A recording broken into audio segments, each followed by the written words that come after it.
No one should be allowed to invade your privacy. That's why I'm announcing today that when I return to Washington, I will push for a select committee, styled after the Church Committee that investigated the abuses of power by the intelligence community in the 70s.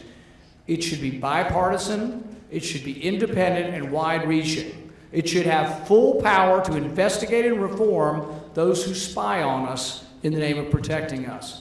It should watch the watchers. Remember Domino's finally admitted they had bad crust?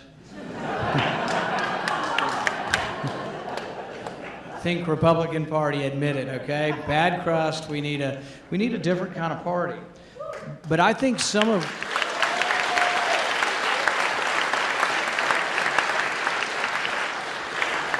one of the things that really upset me in the last couple of years was that we passed legislation, really done by Republicans and Democrats, frankly, that allows an American citizen to be indefinitely detained without a trial. And I had a conversation with another senator, and I said, does this mean an American citizen could be accused of a crime and sent to Guantanamo Bay with no trial, no lawyer? He said, yeah, if they're dangerous. I said, well, kind of begs the question, doesn't it? Who gets to decide whether you're dangerous or not? The reason why I think this is important is many sort of libertarians, libertarian-leaning Republicans, people who believe in individual rights, this really bothers us. But I think it's a bigger audience than that, because think about it. If you're African American, Japanese American, Jewish American, Hispanic, have there ever been times when the government didn't treat you fairly? Have there ever been times when you said, you know what, the war on drugs has had a racial outcome. 3 out of 4 people in prison are brown or black.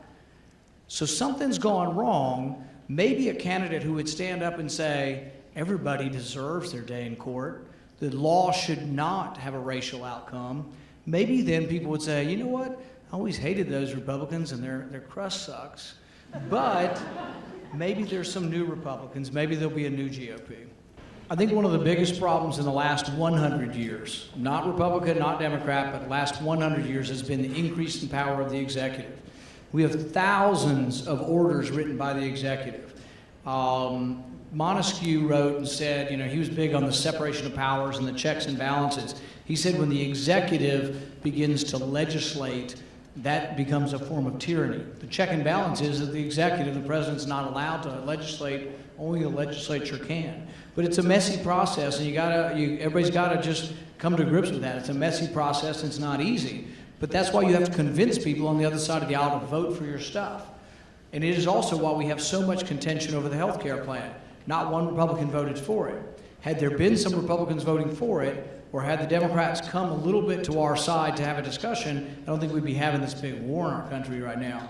So really, I think the way I look at issues is, we don't have to agree on everything. We are probably a mixture of people from parties and all different walks of life here. And let's say we take 10 issues. We're not going to agree on all 10. You know, we might agree on 3 out of 10. Why don't we work on the 3 out of 10 issues we agree on rather than spend our whole time fighting around the 7 out of 10?